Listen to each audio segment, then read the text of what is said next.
Continuando aqui o assunto sobre aproximações lineares, nós vimos que você pode utilizar a equação de um plano tangente à função em um determinado ponto para encontrar valores aproximados da função próxima a esse ponto que a gente chamou de x0 e y0, né?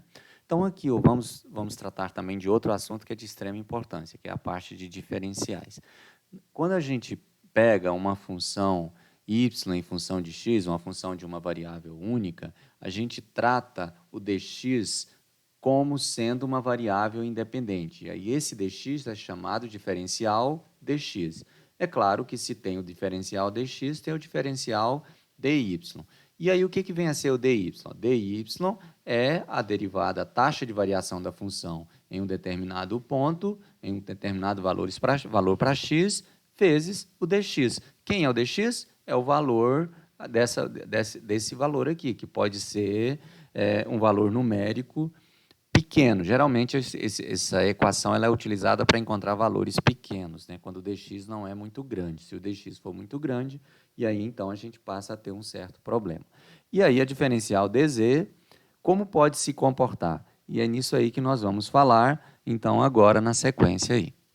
Utilizando por analogia uma função de uma variável, para depois a gente expandir esse conceito para a função com duas variáveis. Então, se eu pego aqui uma função, por exemplo, f de x, e aqui eu tenho uma reta linear no ponto x0, y0 aqui, não é? Então, nesse ponto aqui, ó. Então, aqui eu tenho f de x0, e aí eu pego um outro ponto próximo de x0 aqui. Então, eu pego um x0 mais ΔX, ou seja, entre x0 e x0 mais ΔX, eu tenho um valor ΔX aí, certo? Então, eu tenho um ΔX aqui, aproximando aqui. E aí, se eu pego esse valor aqui, ele vai gerar para mim, em x0 ΔX, eu vou ter um valor aqui de L de x0 ΔX e aqui f de x0 mais ΔX. Então, que é esse ponto aqui que eu peguei próximo de x0. Então, se eu pego aqui, por exemplo, um valor A e aqui um valor B, então, sendo B bem próximo de A, então o f de A e o f de B vão estar próximos também, ó, só porque os valores aqui é o f de A, aqui é o f de B. Entre o f de B e o f de A, você vai ter uma variação aí de f, ou chamada também variação de y, ΔY.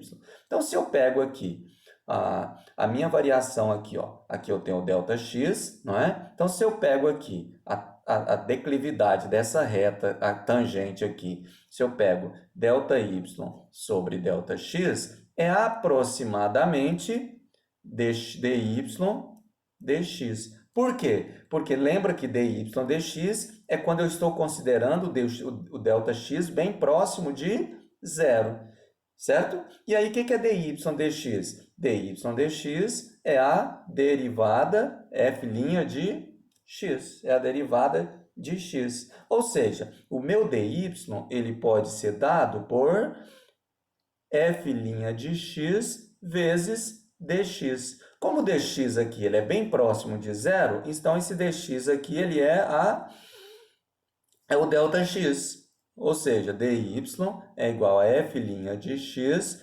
vezes ΔX, não é? Claro que isso aqui são valores por aproximação, certo? Não é um valor real. O real é o ΔY. Então, o que é o ΔY? ΔY é igual o f de x0 mais ΔX menos o f de x0. Então, esse é o ΔY. E o dy? O que é o dy? O dy é um valor aproximado, ó. f' de x, ΔX. O que é isso aqui, gente? f' de x, ΔX. Ó. dy, se eu pego f' de x vezes x menos x0. O que é isso aqui? O que está faltando aqui? Está faltando só o valor de y para acrescentar. Então, se eu não estou considerando o valor de y0 aqui, que é y0 mais esse pedaço aqui, ó, não é? Então, significa que eu estou pegando esse valor aqui, é aproximadamente o ΔY, certo? Então, eu posso dizer que o ΔY é aproximadamente igual ao dy nesta situação. E aí, a gente vai expandir esse conceito aqui para o plano tangente. Então, se eu quero achar o ΔZ, ele vai ser aproximadamente o DZ, certo? Que é o aumento de Z pequeno. Mas o que é esse DZ aqui? Então, lembrando lá que a função linear nossa, L de xy, ela é dado por Z0 mais fx ΔX mais Fy ΔY. O que é o Fx e o Fy? São as derivadas em relação a x e em relação a y. Ora, por analogia, veja bem que aqui não apareceu o y0. Então, aqui tirando o z0 também, então eu posso dizer, como é que é o z? Ó? Isso aqui não é o z, aproximadamente? Então, isso aqui eu poderia dizer que z menos z0 é o ΔZ. Então, ΔZ é aproximadamente o dz. O que é o dz? É isso aqui, ó, que é o Fx ΔX mais Fy ΔY. Lembrando que esse ΔZ aqui, para ele ser exato, então para o ΔY ser exatamente, o que eu precisaria aqui? Apenas utilizar essa função aqui, o dy, mais um erro pequeno aí, que eu vou chamar aqui de erro 1, não é? Um erro qualquer aqui para ficar igual. Então, é o dy mais um pedacinho que está faltando, que é esse pedacinho aqui. Ó. O que é o dy aqui? O nosso dy é aqui em cima da reta. Ó. É esse pedaço. Ó. E esse outro pedaço que está sobrando aqui é o erro. Isso aqui é o erro. É o erro nosso. E aí, no plano tangente à superfície, da mesma forma. Então, você vai ter o ΔZ, vai ser exatamente o dz mais um pedacinho, um erro 1 mais um erro 2. Por que o erro 1 e o erro 2? Porque é o erro em relação ao x e o erro em relação ao y, certo? Então, você passa a ter essa equação aqui para encontrar uma aproximação linear, uma variação no z, utilizando aproximações lineares, certo? Então, se eu pego, por exemplo, se eu pego aqui uma latinha de refrigerantes, né? Que aí ela vai ter essa situação. E aí, essa latinha de refrigerante, ela tem aqui um raio de 10 centímetros de diâmetro, vamos pôr 5 centímetros. 5 centímetros de raio. Uma altura de 10 centímetros. Acho que ela vai ficar muito quadrada, né? Vamos pôr uma altura maior. Uma altura de 20 centímetros. 20 centímetros de altura. Essa latinha, ela é feita de um material de alumínio, por exemplo, em que ela tem uma espessura, vamos colocar uma espessura aqui, dessa folha de alumínio que foi utilizada para fazer essa lata, vamos pôr aqui de 0,08 centímetros, ou seja, 0,8 milímetro, né? Então, uma espessura de 0,8 milímetro. Então, é uma coisa bem fininha, né? Espessura mesmo de um alumínio. Então, essa é a espessura. Veja bem que aqui, ó, o H, ele tem a tampa de cima e a tampa de baixo. Então, você passa a ter uma espessura aqui de 0,08 e uma espessura aqui embaixo, nessa lata, de 0,08 centímetros, aumentando para cima e para baixo. E o raio aqui passa a ter um aumento aqui da espessura também de 0,08. Certo? Então, você passa a ter aqui, ó, uma ampliação da altura, que eu vou chamar aqui de ΔH, de 0,08 mais 0,08 dá 0,16 centímetros. Como o ΔH aqui, que é a altura, e aí nós vamos utilizar uma outra letra aqui, vamos usar DH, porque aí a gente está fazendo por aproximação, não é? Estou considerando essa variação aqui como sendo chamado de DH, que é o diferencial do H. E do raio? Então, o dr, que é o ΔR, então ele vai aumentar 0,8 centímetros. Certo? Qual é o volume dessa lata? O volume é πr² vezes a altura. A área da superfície da base vezes a altura. Agora, se eu quero achar quanto é que eu vou gastar de volume de material, e não da superfície, do volume. Se fosse a superfície, eu tinha que usar a função que calcula para mim a superfície da lata, para achar a variação, para achar a minha superfície em volta, né? Então, eu quero achar o volume de alumínio que eu gastei para fazer essa lata. Veja bem que aqui eu posso medir essa altura por dentro ou por fora. Da mesma forma, o raio eu posso medir por dentro ou por fora, considerando o 0,08 ou considerando só interno. Aqui eu estou dizendo que o raio da lata é 5 centímetros, mas eu não estou dizendo se ele é por dentro ou se ele é por fora. Isso pouco interessa para a gente, já que a gente está trabalhando aqui com valores aproximados. Então, o que a gente vai fazer para achar essa variação do volume? Ora, a variação do volume, então, o delta V vai ser aproximadamente o dV, não é? Por que o dV? Porque aí a gente está achando essa diferença entre o volume externo e o volume interno, que é o ΔV. O que é o dV, então? dV vai ser igual ao VR, que é o R e o H, que são as variáveis, VR, delta dr, mais VH vezes DH, certo? Então, o que é o dr e o dH? São as variações do raio e as variações da altura. O que é o VR e o VH? São as derivadas parciais em relação a R e em relação a H. Quem vai ser as derivadas parciais aqui? Ó? VR vai ser igual, derivando isso aqui em relação a R, então tudo mais é constante. Vai ser 2πr H, não é? Lembra que aqui o H é constante, o π também é constante, então vou variar só essa parte, fica 2R.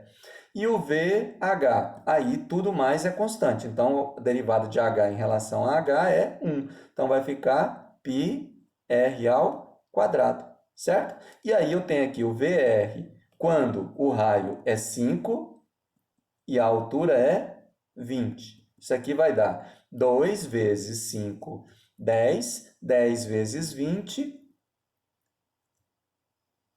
200π. Não é a variação? Isso aqui é a taxa de variação, então, do volume em relação ao raio, quando o raio é 5 e a altura é 20. Então, isso aqui é a velocidade com que o meu volume está aumentando em relação ao raio, variando o raio, mantendo a altura constante. E aqui o VH, então, vai ser VH. Nesse ponto de 5 e 20 vai ser igual a 5, que é o R, é 5 ao quadrado, 25. Então, vai dar 25π, certo? E aí, então, meu dV vai ser igual ao VR. Quem é o VR? 200π. Então, 200π vezes dr. Quem é o dr nosso aqui? Ó? Quanto é que o raio está aumentando? Quando é que ele está variando aqui? Entre 5 e 5,08. Ou 4,02 a 5. Aqui não importa se eu estou contando por dentro ou por fora, porque o dr vai ser sempre o mesmo valor, certo? Então, eu vou ter que dr vai ser 0,08 mais VH. Quem é o VH? A derivada do volume em relação a H, 25π. Então, 25π vezes o DH. Quem é o meu DH? O DH aqui é 0, aliás, é 2 vezes 0,08, que é um de cima e outro embaixo. Então, deu 0,16. Logo, meu dV vai ser 200 vezes 0,08, vai dar, voltando aqui, 1, 2. Então, 1, 2, 2 vezes 8, 16, né? 16π, que é 200 vezes 0,08, corta 2 zeros, vai ficar 2 vezes 8. Mais 25 vezes 0,16, e eu nem sei quanto que dá isso aqui, vai dar 0,16 vezes 100 dividido por 4. Dá 16 dividido por 4, dá 4, né? 4π. Então, 25 vezes 0,16 dá 4π. Ou seja, o meu dV vai dar 20π centímetros cúbico. Então, essa é a variação do volume, é o total de volume que eu vou gastar para fabricar uma latinha dessa. Se fosse 100 latinhas, era só multiplicar por 100. Certo, pessoal? E aí, como que eu acho a diferencial, por exemplo, utilizando três variáveis, x, y e z? Por exemplo, se eu tenho aqui ó, as dimensões de uma caixa retangular são medidas em 75 centímetros, 60 centímetros e 40 centímetros. E cada medida foi feita com precisão de 0,2 centímetros, quer dizer que há uma margem de erro aí de 0,2 centímetros. E aí ele pede para calcular, para utilizar diferencial para estimar o maior erro possível quando calcularmos o volume da caixa usando essas medidas. Então, lembrando que o volume da caixa vai ser x vezes y vezes z, né? E aí, achando as derivadas parciais, então o dv dx, o derivando isso aqui em relação a x, fica yz. Em relação a y fica xz, em relação a z fica xy. E aí é só pegar as derivadas parciais e multiplicar pelos valores, pelos erros aqui, ó, dx, dy e dz. E aí, substituindo aí, então, o valor de y e z, e aí eu vou ter, dv, então, vai ser igual a 60, porque é o valor de y. E z, que vale 40, então 60 vezes 40 vezes 0,2. O que é esse 0,2 aqui? É o dx. O que é o dy? 0,2 também. O que é o dz? 0,2 também. Então, o nosso erro ele é aproximadamente 1980 centímetros. O volume ele vai ter um erro aproximado de 1980 centímetros cúbicos, quando eu utilizo essas medidas aqui, para mais ou para menos. E aí, portanto, um erro de apenas 0,2 centímetros nas medidas de cada dimensão pode me dar um erro de 1% no volume da caixa. Qual é o volume da caixa? O volume da caixa é só você multiplicar 75 vezes 60 vezes 40. Vai ser igual a 75 vezes 60 vezes 40, que deu, então, 180 mil centímetros cúbicos. E agora, qual foi o nosso erro lá, então? dv.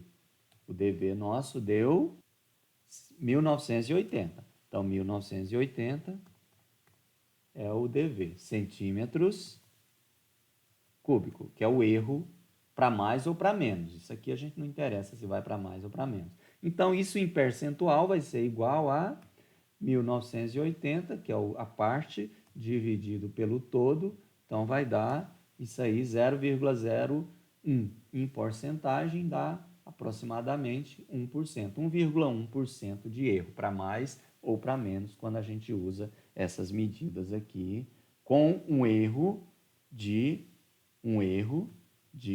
0,2 centímetros. Ok, pessoal? Então, essa parte de planos tangentes e diferenciais é isso, tá? E tem uns exercícios aí para vocês fazerem, aí façam aí, por favor. E aí vou passar uns exercícios para vocês postarem lá no Moodle, tá bem? Um abraço, até a próxima aula.